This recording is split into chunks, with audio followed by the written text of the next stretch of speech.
M R Abhilash, ഇവിടെ not വർഷം എന്ന് പറയുന്നത് ഇന്ന് രാവിലെ ഹൈക്കോടതിയിൽ നിന്നുണ്ടായി. അത് അങ്ങേയറ്റം സ്വാഭാവികമായ നടപടിയാണോ? എല്ലാ ആന്റിസിപ്പേറ്ററിയിലും നോട്ട് വറസ്റ്റ് അങ്ങനെ കാണാറുണ്ട്. ഇപ്പോൾ ഇന്ന് തന്നെ ഉച്ച കഴിയുമ്പോഴേക്കും സെഷൻസിലേക്ക് രണ്ടാമത്തെ കേസ് എന്ന് പറഞ്ഞാൽ ആദ്യ കേസിനേക്കാൾ 10 മടങ്ങ് ഗ്രാവിറ്റിയുള്ള അതിഗുരുതരമായ ഒരു കേസാണ്. പക്ഷേ ആ വാദത്തിനിടയിൽ നോട്ട് വറസ്റ്റ് ചോദിച്ചു, പക്ഷെ കൊടുത്തിട്ടില്ല. എം ആർ അഭിലാഷ്,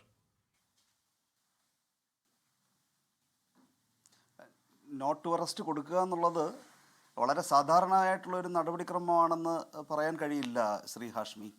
ഇവിടെ ഞാൻ ഈ കോർട്ട് പ്രൊസീഡിങ്സ് കണ്ടിരുന്നില്ല. ചർച്ചകളിലൊക്കെ പങ്കെടുക്കുമ്പോൾ വൈകുന്നേരങ്ങളിൽ പ്രിൻറ്റിൽ വരുന്ന റിപ്പോർട്ടുകളുടെ അടിസ്ഥാനത്തിലാണ് പറയുക. ഇപ്പോൾ ലൈവ് ലോ എന്ന് പറയുന്നത് വളരെ ക്രെഡിബിളായിട്ടുള്ളൊരു ലോ പോർട്ടലാണ്. അതിനകത്ത് മസാലകളൊന്നും ഇല്ലാതെ വളരെ ഒബ്ജക്റ്റീവായിട്ടാണ് അവർ റിപ്പോർട്ട് ചെയ്യുന്നത്. അപ്പോൾ ലൈവ് ലോയിൽ ഇതിൻ്റെ റിപ്പോർട്ട് വന്നിട്ടുണ്ട്. അപ്പോൾ മനസ്സിലാക്കാൻ കഴിയുന്നത് സാങ്കേതികമായിട്ട് ജഡ്ജ് കൊടുത്തതല്ല ഈ നോട്ട് ടു അറസ്റ്റ്. അദ്ദേഹത്തിൻ്റെ മൈൻഡ് അവിടെ അപ്ലൈ ചെയ്തിട്ടുണ്ട് എന്ന് മാത്രമല്ല, ഓറലി ഒബ്സർവ് ചെയ്തിരിക്കുന്നു എന്ന് ലൈവ് ലോയിൽ റിപ്പോർട്ട് ചെയ്തിരിക്കുന്നത് പ്രകാരം ഉഭയസമ്മത പ്രകാരമുള്ള ഒരു ബന്ധമാണ് എന്ന് ജഡ്ജ് നോട്ട് ചെയ്തിട്ടുണ്ട്. അപ്പോൾ അത് നോട്ട് ചെയ്തതിൻ്റെ അടിസ്ഥാനത്തിൽ ഈ ബെഞ്ചിൽ തന്നെ വരുന്ന കേസുകളിൽ എല്ലാത്തിലും ഒന്നും നോട്ട് ടു അറസ്റ്റ് ഇത്തരത്തിൽ നിർദ്ദേശം കൊടുക്കാറില്ല. ചില കേസുകളിൽ കൊടുക്കാറുണ്ട്. അപ്പോൾ ഈ ഉഭയസമ്മത പ്രകാരമുള്ള ഒരു ബന്ധമായിരുന്നു എന്നത് അഡ്മിറ്റ് ചെയ്യപ്പെട്ടിട്ടുണ്ട് എന്നൊരു ഒബ്സർവേഷൻ ഇവിടെ വന്നിട്ടുണ്ട്. പക്ഷേ അറ്റ് ദ സെയിം ടൈം ഇതിനകത്ത് ഈ നിർബന്ധിച്ച് ഗർഭഛിദ്രം നടത്തിയതും ആയിട്ടുള്ള വിഷയം, അതായത് തിരുവനന്തപുരം സെഷൻസ് കോടതി പരിഗണിച്ചു വളരെ ഗൗരവമെന്ന് കരുതിയ ഈ ഗർഭഛിദ്രം നിർബന്ധിച്ച് നടത്തി എന്നുള്ള ഒരു ജീവൻ ഏത് സ്റ്റേജിലാണെങ്കിലും നഷ്ടപ്പെട്ടു എന്നുള്ള ആ ഒരു ഗൗരവം അതിവിടെ ഹൈക്കോടതി പരിഗണിച്ചിട്ടില്ല എന്നാണ് മനസ്സിലാക്കാൻ കഴിയുന്നത്. ഓറലി നടത്തിയ ഒബ്സർവേഷനിൽ ഈ തിരുവനന്തപുരത്ത് സെഷൻസ് കോടതി ജാമ്യാപേക്ഷ തള്ളുവാൻ കണ്ടെത്തിയ വലിയൊരു കാരണമായിട്ടുള്ള നിർബന്ധിച്ചിട്ടുള്ള ഗർഭഛിദ്രം അതിവിടെ പരിഗണിക്കപ്പെട്ടിട്ടില്ല. കൺസെൻഷ്വൽ റിലേഷൻ ആയിരുന്നു എന്നുള്ളത് അവിടെ പരിഗണിക്കപ്പെട്ടിട്ടുണ്ട്. അതുകൊണ്ട് ബഹുമാനപ്പെട്ട ന്യായാധിപൻ്റെ മൈൻഡ് അവിടെ അപ്ലൈ ചെയ്തിട്ടുണ്ട്. എത്രത്തോളം അപ്ലൈ ചെയ്തിട്ടുണ്ട് എന്നുള്ളത് നമുക്ക് പറയാൻ കഴിയില്ല. അതൊക്കെ തന്നെ ഒരു വിവേചനാധികാരത്തിൻ്റെ പരിധിയിൽ പെടുന്നത് കൊണ്ട്. അപ്പോൾ താങ്കളുടെ ചോദ്യത്തിന് വ്യക്തമായിട്ട് ഉത്തരം പറയുകയാണെങ്കിൽ എല്ലാ കേസും അങ്ങനെ നോട്ട് ടു അറസ്റ്റ് അങ്ങനെ നിർദ്ദേശിക്കാറില്ല. ഇതിനകത്ത് നിർദ്ദേശിച്ചിട്ടുണ്ട്. ഇനിയിപ്പോൾ ഹിയറിംഗ് നടന്നതിന് ശേഷം മാത്രം 15 എന്ന് പറയുമ്പോൾ തന്നെ ഒരു നല്ലൊരു ഹാൻഡിലാണ് കൊടുത്തിരിക്കുന്നത്. കുറ്റാരോപിതനെ സംബന്ധിച്ചിടത്തോളം കുറച്ചധികം ദിവസങ്ങളുണ്ട് അന്വേഷണം പുരോഗമിക്കുന്നതിന്. അദ്ദേഹം പുറത്തുള്ളത് തടസ്സമാണോ ഇല്ലയോ എന്നൊക്കെ ഉള്ളത് അത് സ്റ്റേറ്റാണത് പറയേണ്ടതായിട്ടുള്ളത്. ഒറ്റ ചോദ്യം കൂടി.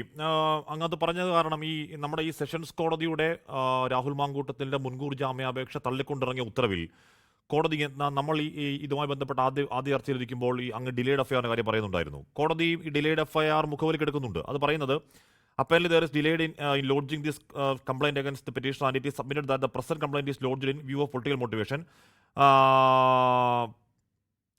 It is seen from the statement given by the de facto complainant that when as against her consent the voice clip shared by the de facto complainant with her friend was aired.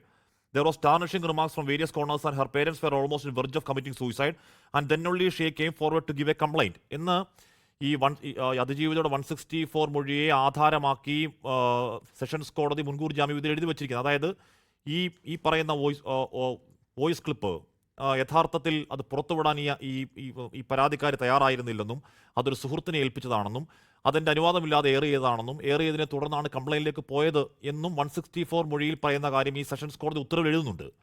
M R Abhilash, അത് ഈ കേസിന് ഏത് രീതിയിലാകും ബാധിക്കുക, സ്വാധീനിക്കുക?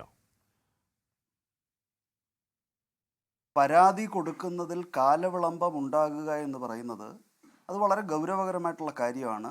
അത് കാലവിളംബം ഉണ്ടായി എന്നതുകൊണ്ടൊരു കുറ്റാരോപിതൻ കുറ്റവിമുക്തനാകുന്നില്ല.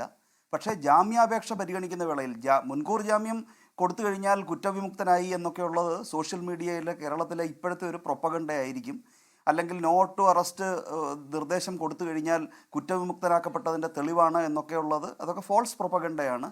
കോടതിയെ സംബന്ധിച്ചിടത്തോളം ഈ ജാമ്യാപേക്ഷ പരിഗണിക്കുമ്പോൾ വരുന്ന ഗൗരവകരമായിട്ടുള്ള ഒരു ക്രൈറ്റീരിയൻ, ഒരു മാനദണ്ഡമെന്ന് പറയുന്നത് താമസമില്ലാതെ, അതായത് പിന്നീട് ഒരു ആഫ്റ്റർ തോട്ട് ചിന്തിച്ച് ഒരാളെ ട്രാപ്പ് ചെയ്യാനായിട്ട് അത്തരത്തിലൊക്കെ സമയമെടുത്ത് പ്ലാൻ ചെയ്ത് കൊടുത്ത ഒരു പരാതിയായിട്ട് പരിഗണിക്കപ്പെടാനുള്ള സാധ്യതയുണ്ട്. പക്ഷേ അങ്ങനെ കാലവിളംബം പ്രോപ്പറായിട്ട് എക്സ്പ്ലെയിൻ ചെയ്യാൻ കഴിഞ്ഞാൽ, അത് കാരണസഹിതം വ്യക്തമാക്കാൻ കഴിഞ്ഞു കഴിഞ്ഞാൽ ബാക്കിയുള്ള ഗൗരവകരമായിട്ടുള്ള ഫാക്ടേഴ്സൊക്കെ കണക്കിലെടുത്ത്, ഘടകങ്ങളൊക്കെ കണക്കിലെടുത്ത് അങ്ങനെയുള്ള ഒരു മുൻകൂർ ജാമ്യാപേക്ഷ തള്ളാം. കാലവിളംബം എന്നതുകൊണ്ട് മാത്രം മുൻകൂർ ജാമ്യം അനുവദിക്കണമെന്നില്ല. പക്ഷേ അത് ഗൗരവകരമായിട്ടുള്ള ഒരു കാര്യമായി കണക്കാക്കാം അതിൻ്റെ വിശദീകരണം കൊടുക്കാൻ കഴിഞ്ഞില്ല എന്നുണ്ടെങ്കിൽ. ഇപ്പോൾ എന്തുകൊണ്ടിപ്പം ഒരു പരാതിയിലേക്ക് പോയി എന്നുള്ളതിൻ്റെ ഇപ്പോൾ പരാതിക്കാരിയുടെ ഈ ഒരു വിശദീകരണം അത് എത്രത്തോളം ഈ കേസിൽ ജാമ്യാപേക്ഷ പരിഗണിക്കുമ്പോൾ അതിൻ്റെ അടിസ്ഥാനത്തിൽ ജാമ്യം നിരസിക്കണമെന്നുള്ളത് തികച്ചും ന്യായാധിപൻ്റെ അല്ലെങ്കിൽ ന്യായാധിപയുടെ ഒരു വിവേചന അധികാരത്തിൽ പെടുന്നതാണ്. ഇങ്ങനെയുള്ള മനുഷ്യരല്ലേ ന്യായാധിപരായിട്ടുള്ളത്. അപ്പോൾ അവർ പരിഗണിക്കുമ്പോൾ അവരുടേതായിട്ടുള്ള ഒരു ചില മാനദണ്ഡങ്ങളും അവരുടെ അനുഭവ പരിചയവും ഒക്കെ തന്നെ അവിടെ ഘടകമായിട്ട് വന്നേക്കാം. അപ്പോൾ കാലവിളംബം എന്നുള്ളതൊരു ഘടകം തന്നെയാണ്. പക്ഷേ ഇവിടെ ബഹുമാനപ്പെട്ട ഹൈക്കോടതിയുടെ ഉത്തരവിനെക്കുറിച്ച് ലൈവ് ലോ റിപ്പോർട്ട് ചെയ്തിരിക്കുന്നത് പരിശോധിച്ച് കഴിഞ്ഞാൽ വ്യക്തമായിട്ട് പറയുന്നത് കൺസെൻഷ്വൽ റിലേഷൻഷിപ്പാണ് എന്നത് അഡ്മിറ്റ് ചെയ്യപ്പെട്ടിട്ടുണ്ട് എന്നതുകൊണ്ട് തന്നെ വിശദമായിട്ട് കേൾക്കുന്നതിന് മുമ്പ് അറസ്റ്റ് ചെയ്യാൻ ഞാൻ അനുവദിക്കില്ല എന്നാണ് ന്യായാധിപൻ പറഞ്ഞത്. പക്ഷേ നിർബന്ധിച്ചിട്ടുള്ള ഗർഭഛിദ്രത്തിനെക്കുറിച്ചോ അതുമൂലം നഷ്ടപ്പെട്ടു എന്ന് നമുക്ക് പറയാൻ കഴിയുന്ന ഒരു ജീവനെക്കുറിച്ചോ ഒന്നും തന്നെ ആ ഓറൽ ഒബ്സർവേഷനിൽ പ്രത്യേകിച്ച് പരാമർശമൊന്നുമില്ല. അപ്പം വിശദമായിട്ട് ഇത് കേൾക്കുമ്പോൾ ഈ ആരോപിക്കപ്പെടുന്ന ഒഫൻസുകളുടെ ഗൗരവം കോടതി കണക്കിലെടുക്കുമായിരിക്കും. എന്തായാലും കോടതിയുടെ തീരുമാനമാണ് നാം മാനിക്കേണ്ടതായിട്ടുണ്ട്. ഉണ്ടായിട്ടുണ്ടെന്നുള്ളത് ഒരു വസ്തുതയാണ്.